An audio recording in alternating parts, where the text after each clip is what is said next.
2023 година за земјоделскиот сектор беше една година полна со предизвици и препреки, проблеми во кои што ние земјоделците наидовме и се соочивме. Традиционално, како и минатите години, најголем проблем ни беше пласманот на земјоделските производи, потоа ниските откупни цени кои што за жал откупувачите долги години ги нудат на земјоделците. Самите тие проблеми се предизвикани и од самата наша неангажираност, нездруженост од страна на земјоделците, односно недоволна едукација, недоволна организираност, недоволен дух за предпримаштво, потоа недоволно здружени во кооперативи или во организации во кои што ќе можеме да лобираме за и да бидеме да се носиме заедно со сите земјоделски сектори во сите откупувачки центри. Ние како земјоделци претрпевме и огромни штети од климатските промени. Климатските промени ни се реалност и долги години тоа го чувствуваме, па и оваа година, мај и јуни месец ни беа месеци во кои што имавме обилни дождови, во кои што секој сектор во земјоделството претрпе штети. Најмногу лозарството, овоштарството, секако полјоделството, од климатските промени нема сектор кој што не е засекнат и тоа се одрази на намален род во нашите ниви, во секторите кои што беа погодени токму од болестите кои што надвладеа, токму од обилните дождови кои што беа во овие два месеци. Друг проблем со кој што се соочуваме земјоделците секако е и слабата достапност на работна рака. Нас работната рака ни старее, односно моментално на пазарот на труд имаме работна рака која што за жал е над 50 години, која што работи во секторот за земјоделство. Тоа е некој тренд кој што за жал јас не го прифаќам, затоа што со години наназад било поценувано земјоделството како професија и се помалку луѓе сакаат да работат во земјоделството, во секторот за земјоделство. Тоа се чувствува на самите земјоделци, особено на оние вистински земјоделци кои што екзистираат единствено од земјоделство и кога ќе дојдат оние крупни работи во земјоделството како бербите и слични некои операции во кои што е потребно поголема работна сила, тогаш најголемите проблеми се чувствуваат токму во овој период и за жал дел од фармите кај нас во Македонија размислуваат и за увоз на работници од странство, се со цел да се задржи производството, затоа што тоа влие и на намалено производство во самите фарми, а секако на штета на државата. Исто така, ние статистичките податоци ни покажуваат дека имаме неравномерен развој на руралното и урбаното население во државата. Последниот попис од 2021 година покажа дека 61,6% од населението живее во урбани средини, додека 38,4% живее во рурални средини. Тоа и tekako е загрижувачки затоа што имаме миграција не само од село во град, туку имаме и од село во други држави. И тоа комплетно влијае на целиот економски развој на руралните средини.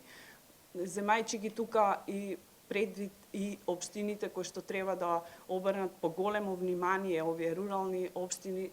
за добра инфраструктура на самите рурални средини и обезбедување на услови за живот на руралното население, сето тоа влијае во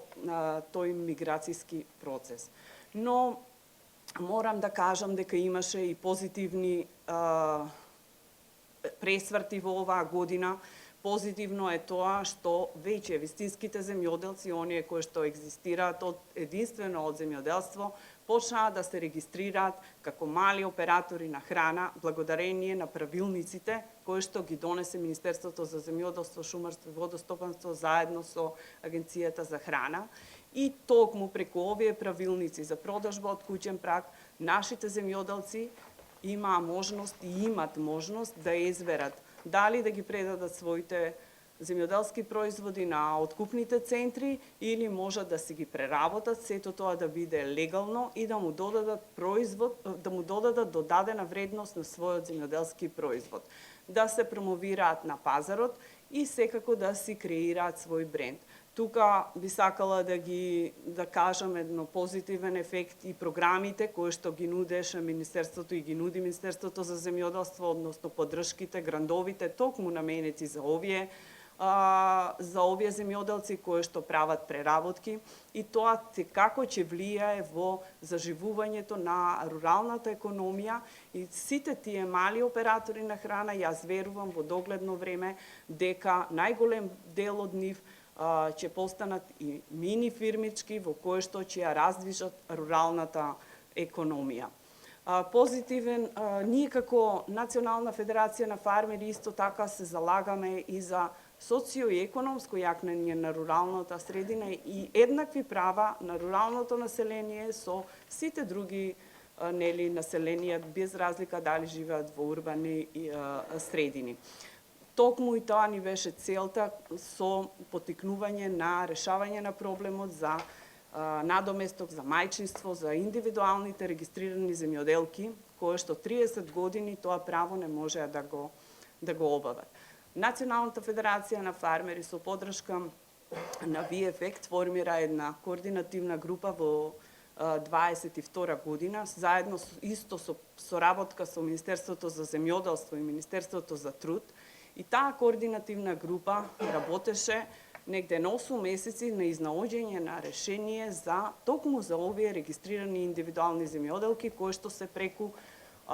Фондот за пензиско инвалидско осигурување осигурани. Ние најдовме едно пилот решение во кое што преку Министерството за земјоделство, шумарство и водостопанство и нивните програми за рурален развој, овие жени, кои ќе се остварат како мајки во 2023 година, ќе можат да аплицираат преку програма за добивање на надоместок за мајчинство, односно од 81.000 денари, кое што е пресметано за 9 месеци по 9.000 денари. Истата оваа група продолжи да работи и ќе работи на системско решение токму за овој проблем, не само за мајчинството за индивидуалните земјоделки, туку и за изнаоѓање начин за болничко боледување за регистрираните индивидуални земјоделци. Оние земјоделци кои што сте регистрирани преку Фондот за пензиско и инвалидско осигурување. Сметаме дека ова е позитивен чекор, истото веќе го бараме оваа програма да се зголеми. Ние како организација сакаме поддршката да биде уште поголема во 2024 година и мислам дека има расположение за тоа од страна на институциите. Се додека не се најде системското решение, а верувам дека до 24-та нашата координативна група ќе го најде, ќе можат овие земјоделки да си го бавуваат тоа право преку оваа програма.